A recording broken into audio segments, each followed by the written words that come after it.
This podcast is a proud member of the UUOP network.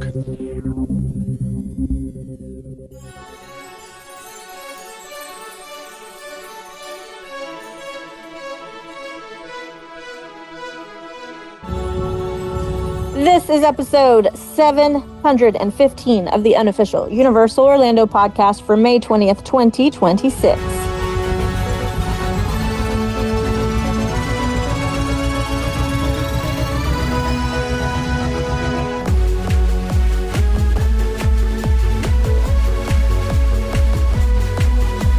Hi, everybody. I'm here. I am Michelle. And I got the whole gang today. I got Tracy, Chris, and Lee. What up? Woo, what up? The gang's back. Yes. And as this is being released, we are 2 days away from the first anniversary of the opening of Epic Universe. And we are continuing to focus on each world in turn by rating them each on 4 different areas. Rides, Shows and live entertainment, which includes meet and greets and walk-around characters. food and drink, and ambience, which is everything else: theming, music, stores, details, lighting, and nighttime and daytime atmosphere and interactivity. Woohoo! Woo! And to clarify, we'll be rating each area out of 10, and we are discussing Super Nintendo World this week. So let's kick things off with the rides. Tracy. Oh, I hate being the first one to go. There are some pretty good rides in this world. So we have Mario Kart. That is a pretty solid ride, actually. It's one of my favourites. From the second you step inside, there's something to look at. The line's great. I love the ride. There's a competitive element. I love that ride. I always beat Lee. That's even better. That's worth an extra point. That's not always true. Is it? I think it is. If he ever says he beat me, he lies. Anyway, so I know I'm going to score that bit. And then moving along, we have Yoshi Next Door, which is a very cute little ride. It doesn't do a lot. It's nice to have a 1.5 minute chill out and collect eggs and look at all the cuteness and look at the view down into the rest of Super Nintendo World. Yeah, that's what Yoshi's really all about. Yeah, it's just taking the weight off your feet. And don't forget there's stuff in there, interactive stuff for your power-up band in there, so you can get extra points and stickers in there, which I love because I am a pack rat. That's a cute ride, but it is for kiddos. And then we have Donkey Kong, whatever it's called. And Kart Madness. that's the one. Thank you very much, sir. Again, interactive queue. It's a little less boring. It has elements with, I've forgotten what his name is, the grandpa. Old Kong. Grand Kong. What's he called? Grumpy Kong. Brand. Can't remember what he's called. Is it Grumpy Kong? Something like that. He's going to say something completely different and I'm going to feel like a fool. Cranky Kong. Cranky. Is it Cranky Kong, really? Yeah. That's cute. Yeah. So I like that little corner. The ride itself, the first time we rode it, we did not get it. We just came off that going, holy crap, never riding that again. Glad we went back on after we understood the actual ride, because I love it. It is an absolute blast. Flings you about. We just laugh from start to finish on it. And when Lee actually thinks that we are getting rammed by another cart when we rode it, that was funny. I really like the rides. One of them is quite a bit less than the others for obvious reasons. So I'm going to score the rides in here. I'm giving them... Oh, I'm struggling between 2 numbers. Now, Tracy, before you rank it, I do want to bring this up, and so we all agree on the same thing. Actually, yes, go on. Are we considering Bowser's Challenge as a ride? No. I know it's not. You don't sit on it, but... I think it's down... So I meant to bring this up before we started recording. Point. So the power-up bands, I think, are shows and live entertainment. Therefore, for me, agree. Bowser Jr.'s challenge is part of shows and live entertainment. Okay. It's like interactive entertainment. It's not a ride, and it's not technically it is an attraction, but it's part of the power-up band thing. Therefore, if we deem power-up bands to be part of shows and live entertainment, then surely that is as well. I would argue that it's listed with a wait time, but I can still fall for the shows and entertainment. Okay, so shows and entertainment. Proceed, Tracy. So that's not enough, and that's too much, but it doesn't do half things. So I'm having a little internal battle here, if you can't tell. Do quarter. No. No quarters. I am giving this 8 1-ups. There we go. We're not doing points, we're doing 1-ups. And also, Bowser Jr. Challenge does not have any sort of wait time or show time or anything in the app. You just have to qualify, don't you, to get in? Are you sure? There's literally a wait time sign, and it's usually 5 minutes. Meeting Toothless has a wait time. I am looking in the app as of right now, and there is nothing there for it. Interesting. It's probably not on the app. It's just there live. Mm. Yeah, maybe they did that just to make it seem like. Yeah, it's maybe that's because it's something you have to qualify for. I don't see how they can have a wait time for it because, like, they don't. Anyway. Oh no! Think about it. Like, once you go there, you have to have a certain amount of people sitting on those like spots once you're inside. Exactly, if it's but there's 100 no people way. come, they can't let them in. Yeah, but then there's only 3 people. How do you put that? What do you put that wait time down as? If you need to fill it, or did you just send it in with 2 people in? But you don't know how long. Anyway. All right, that's another episode. That's a bonus episode. Chris, you're up next. So talk about it. I will taco about it. So Yoshi's Adventure, it's okay. I mean, it's a kid's ride, I guess. It's there for the views. Mm-hmm. Unfortunately, it's located in Florida, so the window to be able to ride it is very small, without turning into like a hot dog roller where you're just getting cooked up there. But it's a lot of cool things to look at, I guess.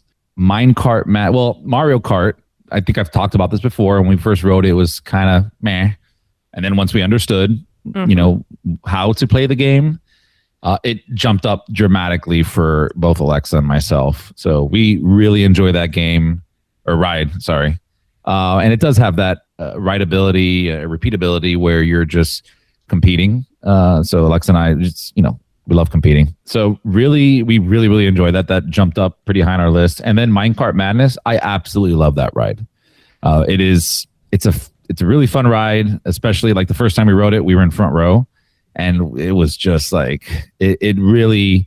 There's some scenes there, or some portions of that roller coaster that if you've never ridden it before, it will give you a bit of a thrill. Going through your body, thinking you're gonna die. It's also just aesthetically pleasing. Like it's a gorgeous ride.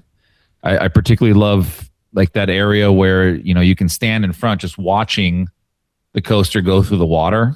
Yeah, I don't know. It just it gives me a little bit of peace, I guess. I don't know. Maybe the water portion does, but we really love that ride. Overall, I would rank everything in there. I have to give it a 7. Okay. It would be a little higher if it wasn't for Yoshi. Mm-hmm. All right. I have to knock it a bit. All right, Lee. So you guys all know how I love a competitive ride. I love Mario Kart. From the first time I rode it till the last time I rode it, I would ride the absolute living out of that thing if it wasn't for the fact that it's one of the highest wait times in the park. It's awesome. I know Michelle's going to have her issues with it, and we'll get to that in a minute because I know she doesn't like it. But I love it. And I never said I don't like it. Yeah, you did. She says she hates it. Yeah. All right. Sorry. She loathes it, despises it. Andy, it's all right. I love it, buddy. Genuinely love that ride. Minecart Madness is something that has grown on me. It's funny how Tracy said that the first time we rode it, we didn't get it. That sums up exactly how I felt about it. I was like, am I missing something here?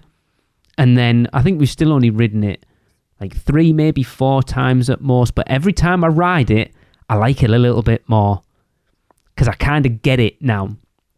And it's a lot of fun. It's a lot of fun. It actually made me jump at that bit when you come around the corner and there's like Donkey Kong on the car and it looks like he's going to smash into you. Like I'd forgotten that bit was there the last time we rode it, and it genuinely scared the shit out of me, honestly. It's done very well. That bit really is, because I'd forgotten about it. And then there's Yoshi. I hate that ride. It's so bad. I hate it. I hate it. I wanted it to be Super Nintendo World's High in the Sky Soup's Trolley Train ride, and it doesn't go outside enough And when it does, it's kind of hugging the outside, so you don't really get those views. The interactivity on it's terrible.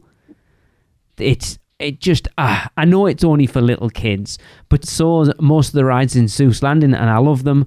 That's true. I hate that ride. Yeah, they like fumbled the ball on that one. Unless it's got a 5-minute wait, or it's literally a walk through the queue and on, I will not touch it, because it's just not worth any sort of queuing. So unfortunately, that's going to have quite an impact on my overall score. This is the problem. We need to do these in a bubble sometimes, because what other people rate stuff as, I think, does influence what you're going to put on it.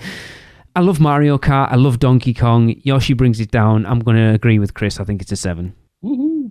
All right, so it's no surprise that this is not my favorite land for lots of reasons. The Super Nintendo, I don't have a lot of nostalgia there. I'm not really a video game girly. It's a very overstimulating world in general, and a very hot world if you go there at any time in the bulk of the day. So I don't really spend a ton of time in there because of this. I do enjoy the power-up bands, but we'll talk about that later. Ride-wise, I agree with everything everybody said about Yoshi. It could be so cute. Like, I love little kid rides. When I go to Disney, I have no problem riding all of the zillions of family-friendly attractions. I love them.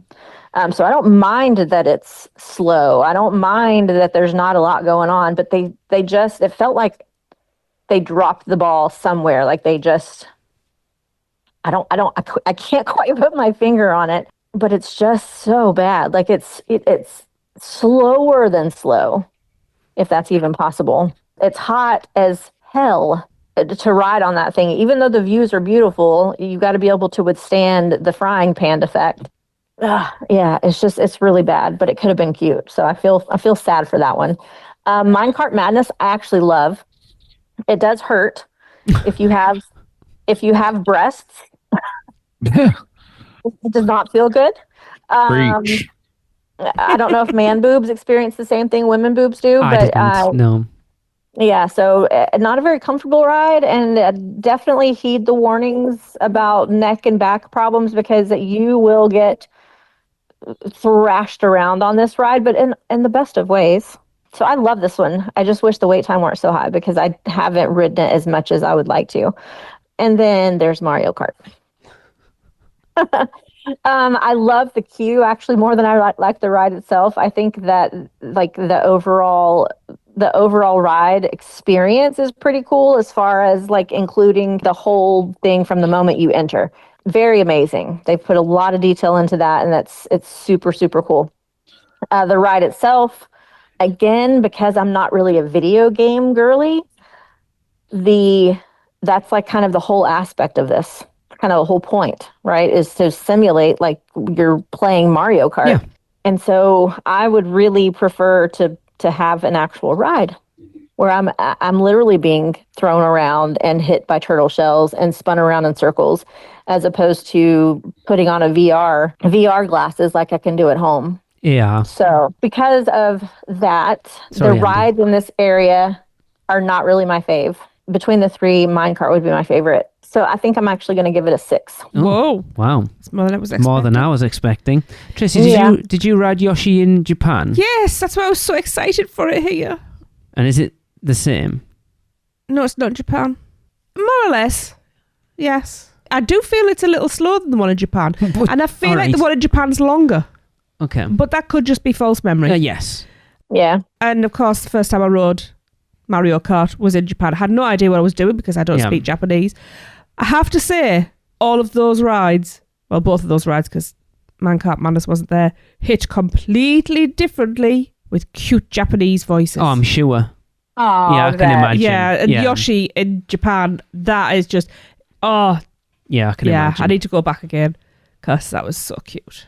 Yeah. But I did not have the boob problem on Minecart Madness. You didn't? Not like I did on Stardust. Really? Because that nearly gave everybody in the station an eyeful. Yeah.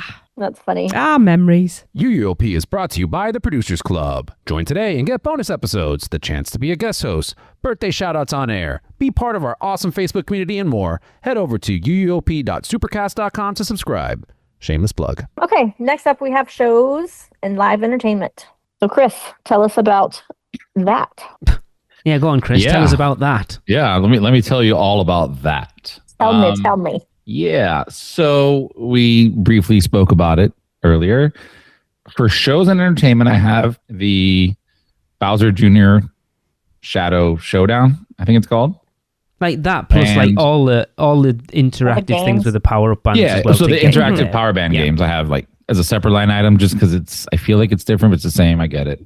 Aside from that, I had a hard time pulling, live entertainment. They have, Toad and Mario, Luigi, Princess, Kong, I think has come out.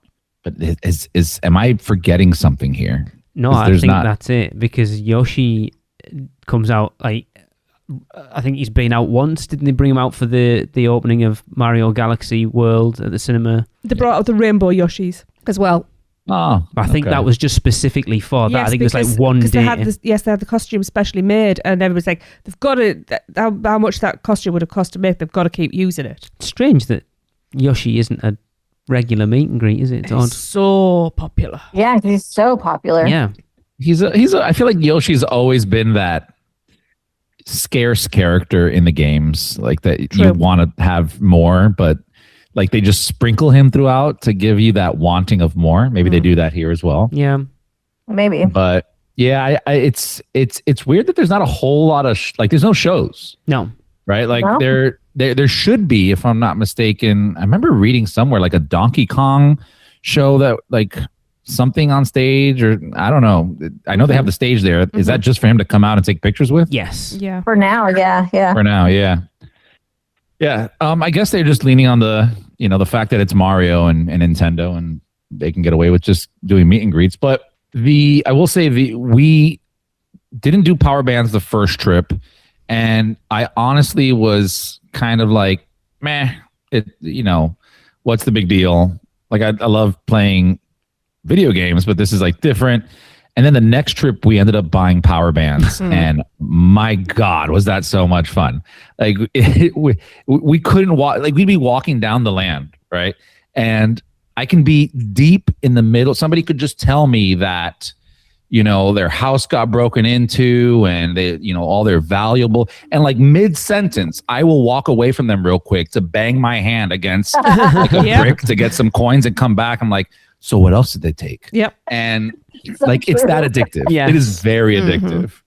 And then, that Bowser Jr. thing is fantastic. I mean, I don't know how much rewritability you can have there. I mean, I guess it has that competitive nature, but you also have to be, active in there as well. So if you're a slob like myself, maybe we don't do that too much. But yeah, I would give it, I'd give it a 7. I'm gonna give that a 7 as well, because we really enjoy that. Yeah, there's not a lot of shows, but the power band really makes up for it, because it really just keeps you there. Maybe I'll get tired of it after my 20th trip, but for now, every time we go, we just love doing it. All right. Okay, Lee.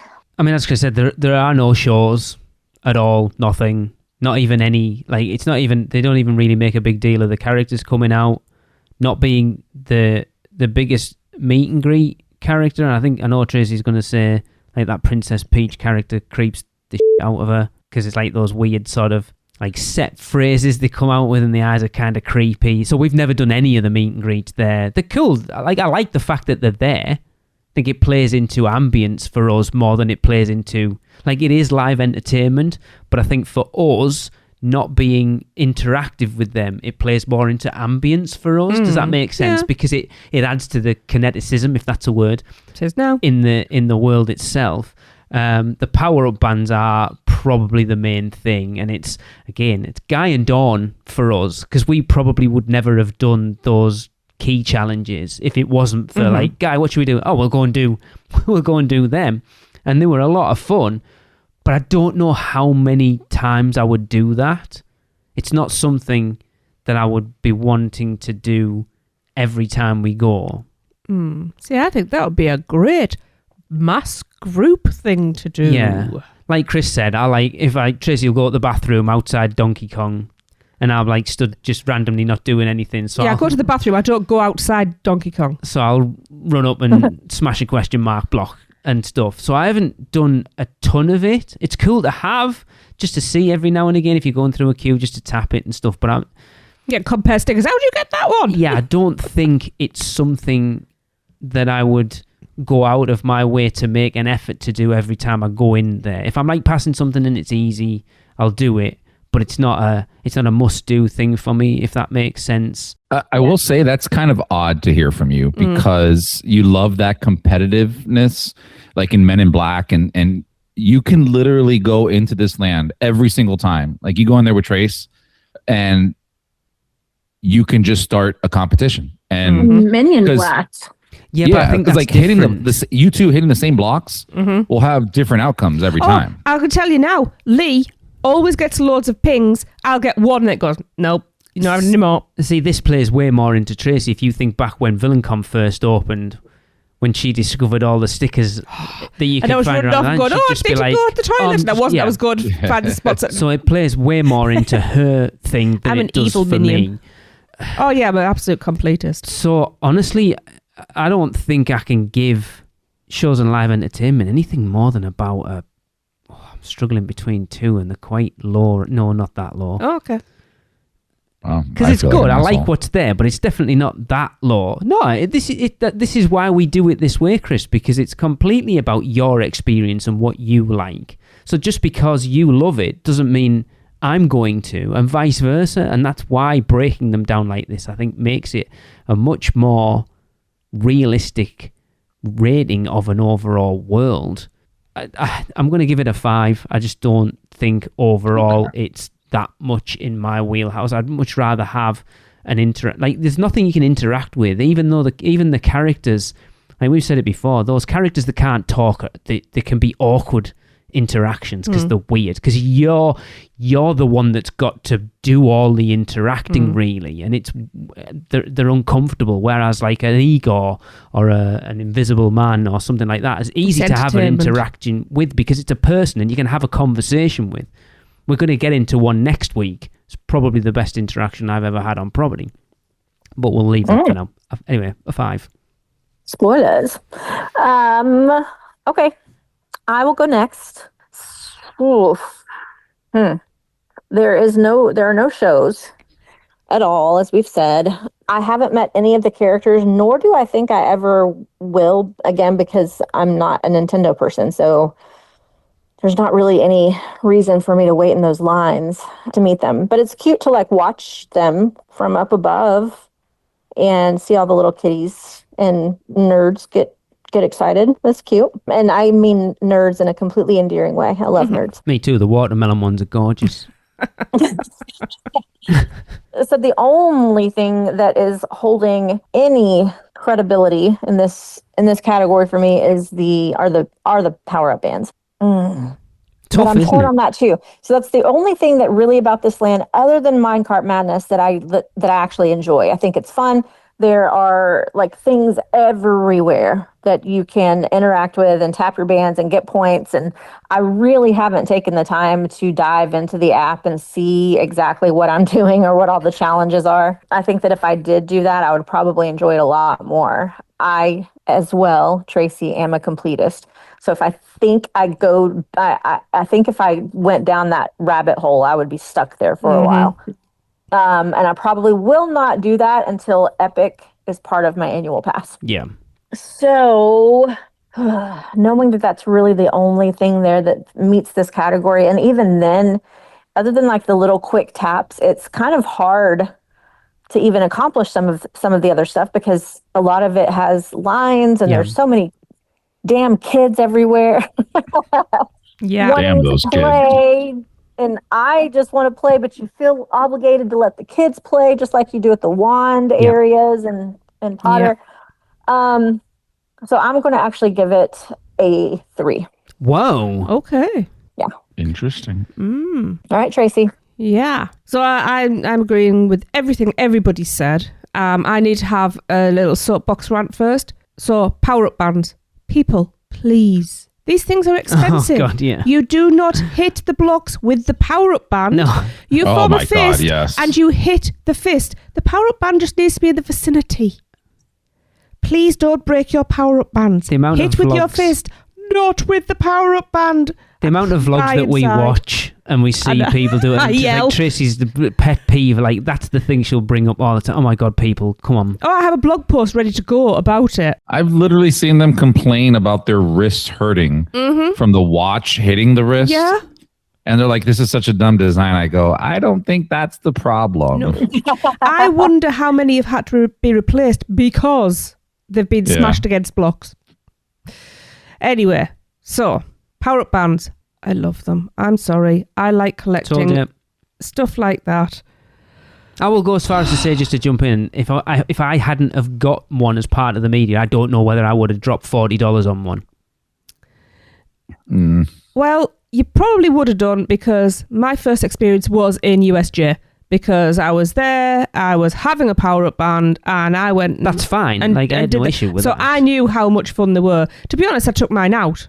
So, but then we got a nice shiny new one, so now I've got two, one for each wrist. I just think they are... It's just a great way of, well, just being a pack rat again. And like I said... You know, at the end of the day, you can go and you see what you've collected and you can go, how the hell did you get that one? Where did you find that one? And you get jealous because somebody's got something you haven't and then you have to go back in and yeah. There are no shows, as we've said, but there are no shows in Japan. I don't think any of the Nintendo worlds have shows. And yeah, so characters, we wave at them as they're coming out and if they, you know, we'll wave and get a wave back. That's enough for me. I'm not a huge fan of characters where you can't see the faces because quite often I can't think fast enough for those interactions. And when you've got a face character, you can gauge them, and it's just easier with somebody who can actually speak. But I think the characters are really really cute. They've always got long lines. Lee was completely correct in what he said about me with Princess Peach. I don't like dolls or anything like that either. It just makes me a bit ugh. And Princess Peach does that, I'm afraid, even though I do love her. We've never actually seen Donkey Kong out. No. And what else have we got? Oh, and then, what did we say it was called? The thing we did with Guy and Dawn? The Bowser Jr. Challenge. Yeah. I loved that. I would really like to do that again, knowing what I'm doing this time. That was a lot of fun. That brings my score up higher because I enjoyed that so much. And like Lee said, we would never have done that without Guy and Dawn basically forcing us to do it because they're so mean. At like 1 o'clock in the afternoon as well, when it was like 1,000,000 degrees. But it was a lot of fun. It's a tiny world, you know, so it's quite difficult to score because going on my own experiences, there's not a lot, but what is there is cute. And if I was that way inclined, I would interact a lot more. But you're not. But I'm not. But I love the power-up bands. I love anything where there's a competitive element.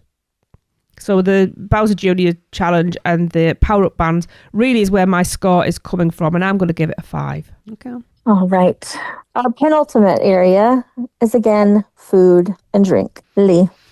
Again, I think this is kind of similar to how we talked about Burke last week, because we spent a lot of time in Toadstool Cafe, but haven't actually eaten a ton in there. So we went in one morning and we got the garlic nuts for breakfast, and Tracy got the star lemonade-y thing. It's so good. Get it, So people. good. Those garlic nuts are amazing. They look like little mushrooms. They're They not are nuts, they're garlic amazing. mushrooms. They're gorgeous.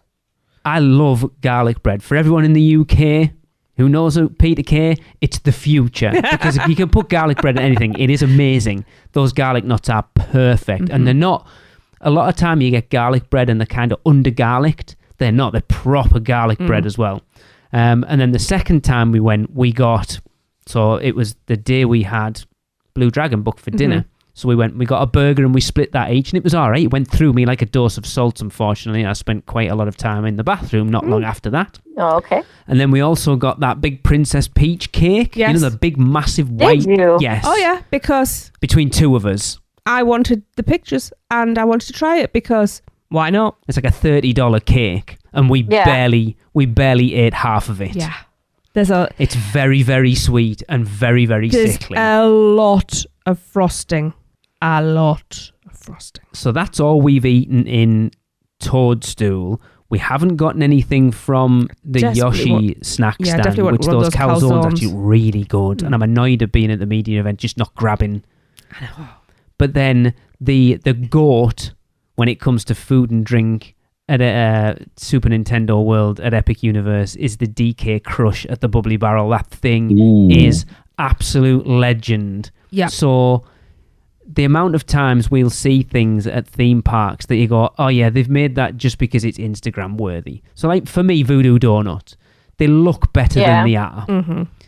That DK Crush is exactly what you want it to be because it is so Instagram worthy, but it is so good as well. Mm-hmm. The DK Crush. It's the Dole float.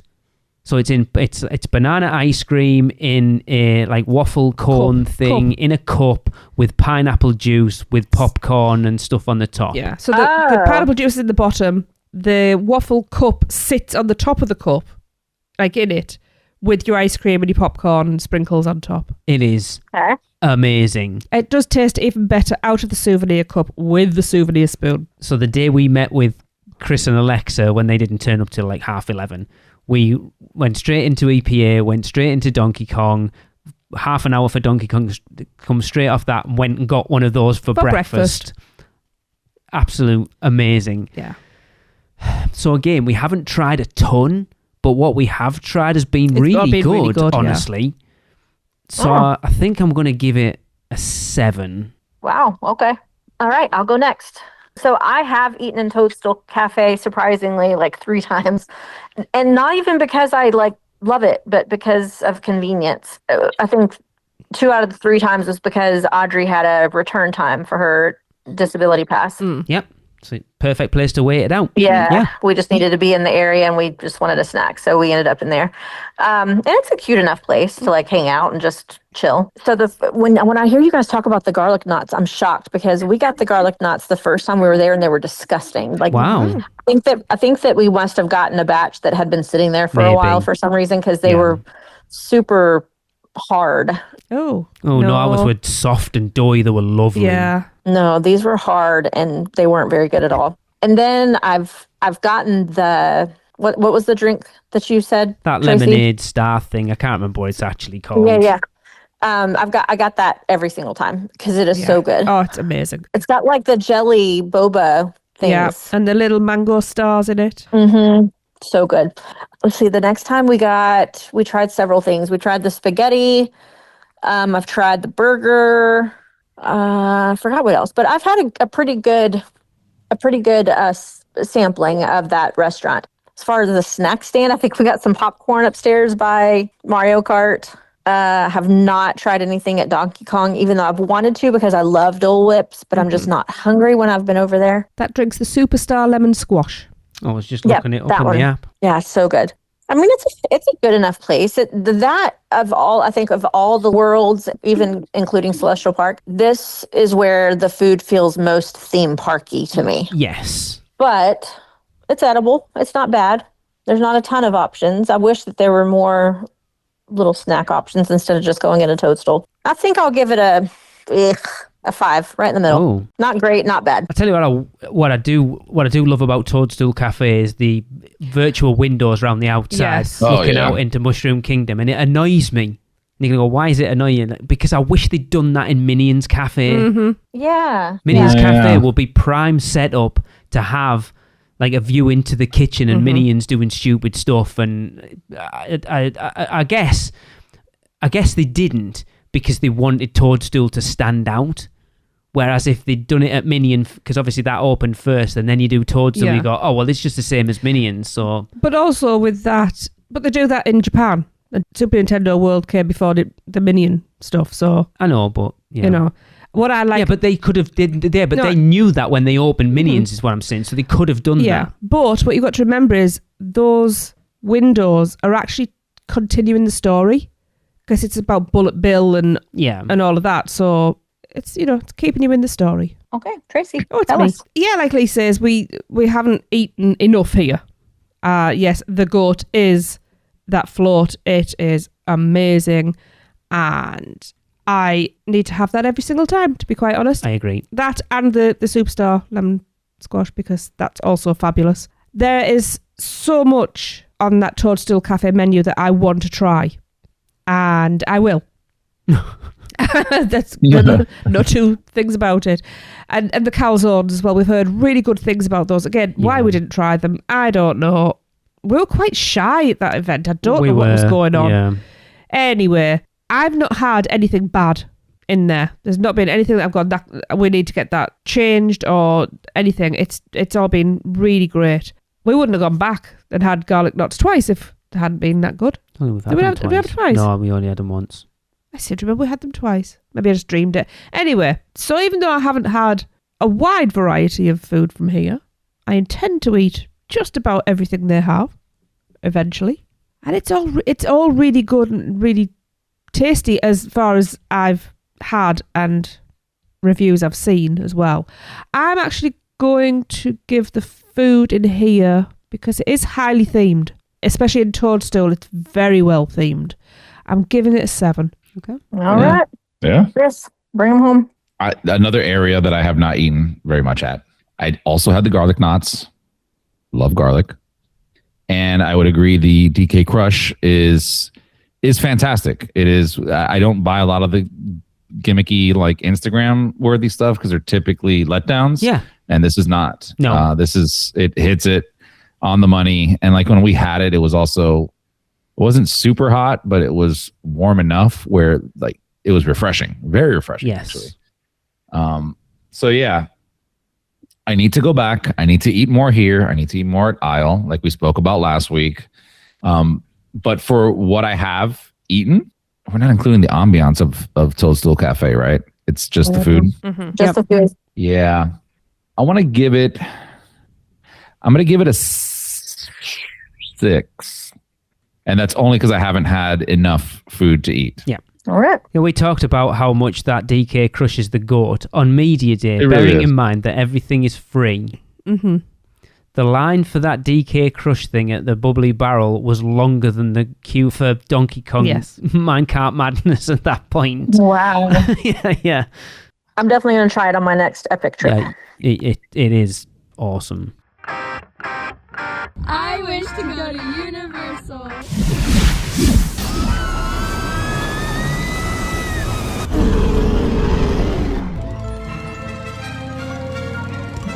Right, off you go. We'll beat to the edge of the Forbidden Forest. Where can our vacation wizards take you? Just tap the port key at portkeyvacations.com and let the magic begin. Speaking of ambiance, this is our final area. I will start. See, ambiance. That's a funny word. Mm-hmm. Tracy, tell me, doesn't ambiance kind of imply peace? This is exactly what my point was going to be. Yes, it's supposed to be like, mellow. Okay, yeah. I thought that was the word that kind of is what it implied. So ambiance, there's none. No. If we're going by the true meaning of the word, if we're just going by, let's call it theming, then or just environment in general, there's a lot going on for sure. I can see where a lot of people will love this. I can see where kids will love it. I have Nintendo nerds in my family who absolutely adore it. I'm excited to talk about it with people who I know love Nintendo and get them excited about going. So I'm not knocking the fact that it is a very busy environment. It's not my cup of tea. It's not where I would find myself relaxing for the day by any stretch of the imagination. But if you like busy, it's the place to be for sure. There's definitely a lot of stuff going on, a lot of kinetic energy. Like there's hardly anything stationary in this world in my brain. Everything can either be dinged or light up or moving in some way. I don't really know what else to say about ambiance. Shops coming as well. Shops. I mean, they're just your basic shops too. Nothing special unless you're obsessed with Nintendo.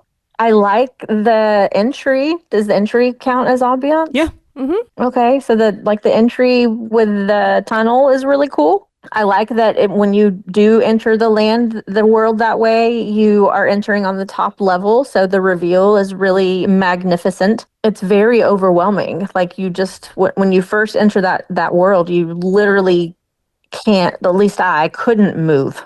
I just was like, what the F? This is crazy. It was literally like I was plopped into the middle of a video game. I mean, then it's doing its job, is it not? It is. But again, this is about what I like, right? Mm-hmm. Oh, this is hard for me because I don't like it, but it doesn't mean I hate it either. It's just not my thing. I'll give it a 5, right in the middle. Called it. Tracy, give it some redemption. Yeah.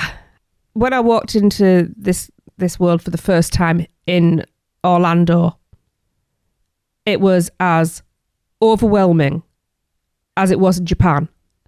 And I was so happy to literally have that same feeling that they'd literally just picked up Japan and plopped it in Orlando, because for me, Japan was perfect, and so was this.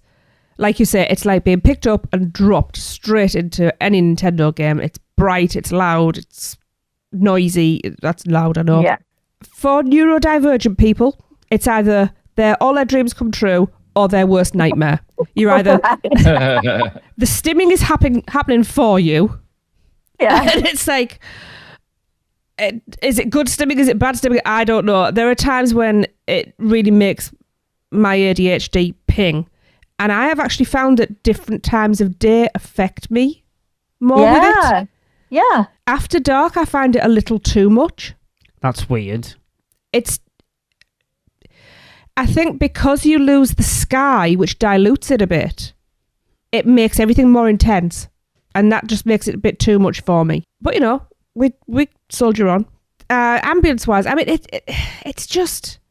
it's so kinetic, which brings me to a point. Something we did miss out in the last bit was we all forgot about the binoculars. Oh, yeah. That's part of ambience, surely. Is it ambience? Yeah. Because it's entertaining? No, I would say it's part of, like, theming and stuff. Okay. Well, I love those. There is one where you're supposed to look at these little Pikmin. I cannot find. Yeah, no, there's another one. It's the other one you're supposed to use to find those Pikmin, not the one that we looked through. Okay, well, I've looked through every single one of them, and I can't find them. Ask Kenneth. Okay, Kenneth. Kenneth, hit me up. Now, I disagree with what you said, Michelle, about the stores, because I am a big Nintendo nerd. There's so much information in there, and all the little cool nods to, we call them garages because we're British, but, you know, coming out of Mario Kart, you've got all, like, oil drums and stuff like that. There's things dotted around. Yeah. There's just so much going on. And I don't think we were in there when it rained. Were we? Oh, we were the first time we went in. No, when we went into Toadstool, the last time it poured down because we ran in. No, that was the storm that was going on inside. No, I'm kidding. Yeah, because I've got photos, but I can't remember whether from Japan. No, they're from our first trip in there with the big grey skies behind. And the mushroom shades with a grey sky, the photographs I've got, they're just... that place, like Dark Universe, if it's... Honestly, I mean, I know I've just said all of that about at night being overwhelmed, but if it's at night and it's rained, that place will just sparkle.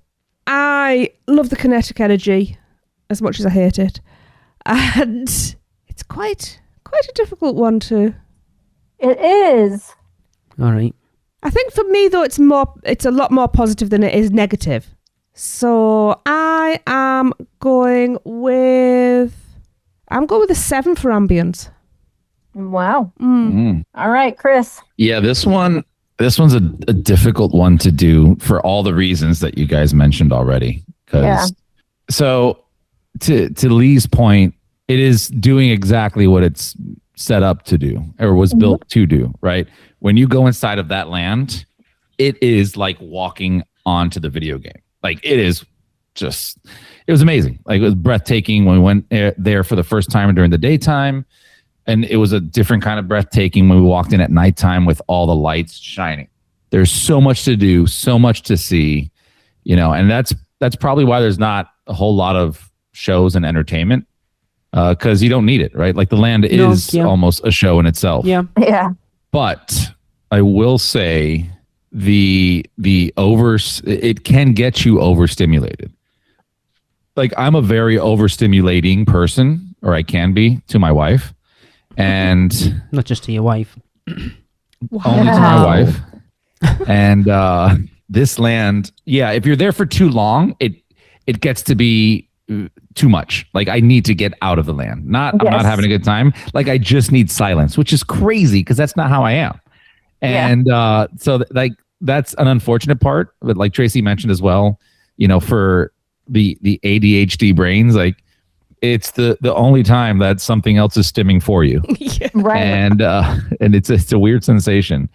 But I'm when I'm scoring it, I'm trying to put that on the back burner and focus on what it's doing, how it makes me feel, and it really just hits all the marks. Like, it's amazing. So I'm going to give it a 7 as well.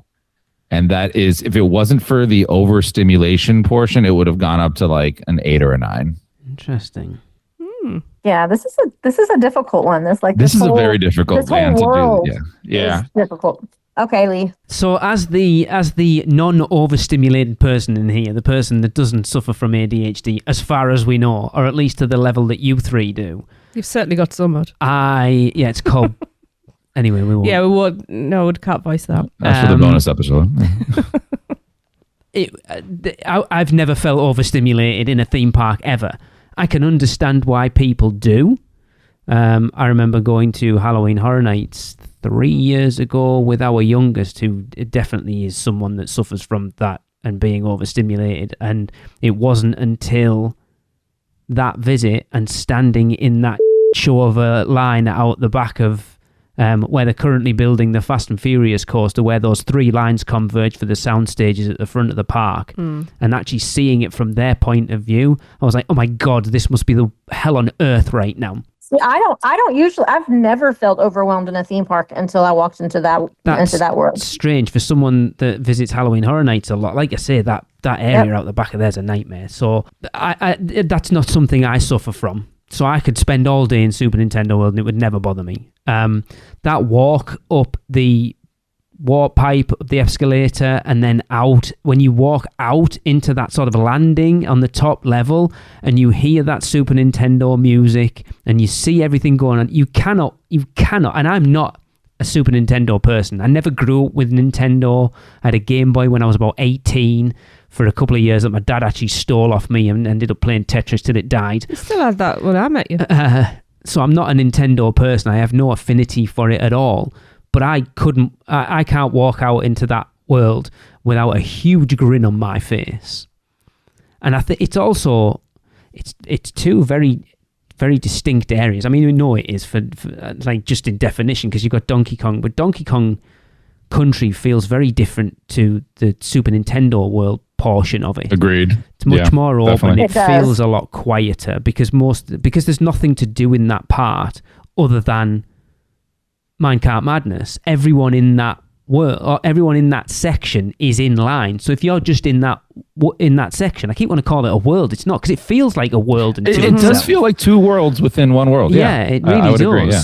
And also, to your point, by the way, this could be just my brain, but I feel like there's either less amount of sounds or the volume's just a little bit lower, because I could last longer inside of that land than I can the normal Super Nintendo land. You've got to think about how the main part of Super Nintendo World is a bowl, so that sound is going to reverberate around that whole area, so it's going to be way more overstimulating. That's a very good point. Yeah. So like separating the two off, I mean, I love Super Nintendo World, and I think at night it shines even brighter, pun intended.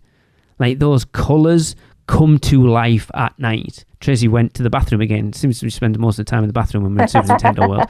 So I just stood and took like an ambience video, just a minute, just staring into Super Nintendo World, and it's stunning. Just theming to the nth degree. Like everything in that whole area is themed to Nintendo.